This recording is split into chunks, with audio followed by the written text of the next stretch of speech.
You have to give it to the United States. Just a few days ago, President Donald Trump was saying that the India-Pakistan conflict was 1,000 years old. Vice President J.D. Vance, on his part, was saying that this conflict was none of the United States issue. And today, suddenly, President Trump tweeted that the US had brokered a ceasefire between India and Pakistan. And Marco Rubio, the NSA and the Secretary of State added that certain set of issues would be discussed at a neutral venue besides the ceasefire. But we need to go back to what Vikram Misri, the Foreign Secretary of India, said. He said that firing and military action would stop at 5 p.m. today, and the DGMOs will talk on Monday. And he also added that this call was initiated by the DGMO of Pakistan, and the Indian side had agreed to cessation of hostilities for the time being. Now, there is a slight difference between stopping of military action and firing and a ceasefire, but let us not get into the semantics and look at the broader and larger issue. So, a lot of questions are being asked. Was the objective of Operation Sindoor achieved in the absence of a total defeat of Pakistan?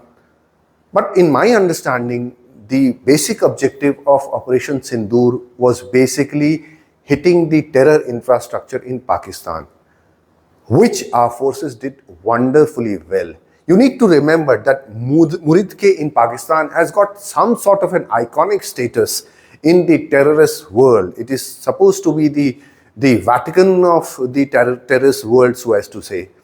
So hitting Muridke, killing n number of terrorists, although Pakistan will keep denying it, but we all saw the funerals which were being held for the terrorists. So that objective was achieved.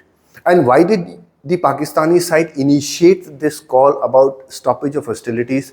For the simple reason that Pakistan, despite using multiple drones all across India, 24 cities was the last I heard that was being targeted last night, for 2 days was not able to do any damage, as the air defense systems worked wonderfully well for India. On the other hand, the Pakistanis panicked when early this morning the Indian Air Force hit all over Pakistan.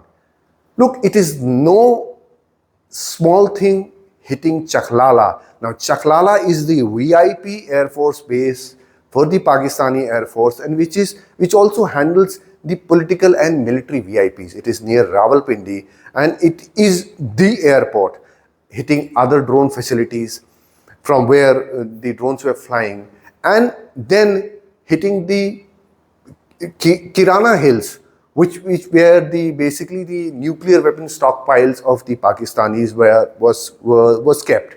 So that basically got Pakistan into panic, because the Indian Air Force, despite all the Pakistani claims of bringing down Indian Air Force planes and defeating India or daat khatte kar diye, what we saw on display was that the Indian Air Force ruled the skies of Pakistan. So that was a big objective. We have shown to the world that India will not tolerate terrorism. Ironically, the Indian Army, the Indian Air Force also took out the murderer of Daniel Pearl, who was beheaded in Pakistan. So it was the Indians who did it after 23 long years. Even the Americans couldn't find out and take them out. So that was a big objective. We still, and the people who are angry, the anger I can very well understand is basically because we had very high expectations and we have had enough from the Pakistani.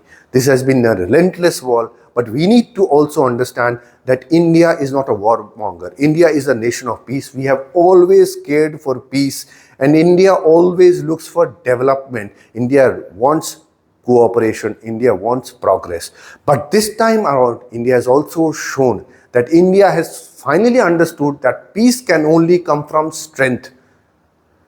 Peace can only be achieved if a nation is ready for a war, it is ready to fight and defend that freedom. So this is no mean job. We still have the Indus Water Treaty with us. It is still in suspension, it is still in abeyance. So we control the waters to Pakistan. And I believe that this is something which the US were basically alluding to, but this is not going to happen. India, I don't think is going to start talking about the Indus Water Treaty whenever the Pakistanis or the Americans want us to. But can Pakistan be trusted? Now, that is the billion-dollar question which everybody has in mind. And we have seen so fast that the ceasefire, the so-called ceasefire, has collapsed within 3 hours, as there are attacks in Srinagar, there are reported attacks in Gurdaspur, there are reported attacks in Kutch. And Pakistan has a history of violating agreements. It has a history of violating all overtures to peace. All of us who have lived through that phase know what happened after the Shimla agreement. What India won on the battlefield was lost on the diplomatic field, just for the simple reason that India believed a rogue state, India believed a deceptive army. And then when Atal Bihari Vajpayee was traveling to Lahore, at the same time, Parvez Musharraf was ordering his army into the heights of Kargil. So we know what the Pakistani army can do and will do. It has in a sense, you can always believe the Pakistani army to be very predictable. They are sure they have already broken down the ceasefire. This is a temporary reprieve they are seeking because they want to recover. They have suffered massive damages. Their Chinese AD systems are gone. On the other hand, the Indian AD system, the indigenous build system, along with the S-400 from the Russia, has performed remarkably well. So can Pakistan change? Well, personally, I don't think so, because it is not in their DNA. The DNA of the Pakistani army is basically fed on the two-nation theory. It's hatred for the Hindus and the belief that as long as they can keep the conflict going on, the Pakistani army will control the internal and external affairs of the country. So Pakistani army will never acquiesce to peaceful coexistence with India. But then, as a responsible nation, as a mature nation, India has shown that it has got the power to escalate when attacked and de-escalate when required and escalate again. So let us have faith in the defense forces. Let us have faith in the political leadership. This time around, things are not going to go down so easily, and Pakistan will be in for a surprise the moment it thinks it has a surprise on its sleeve. Thank you and Jai Hind.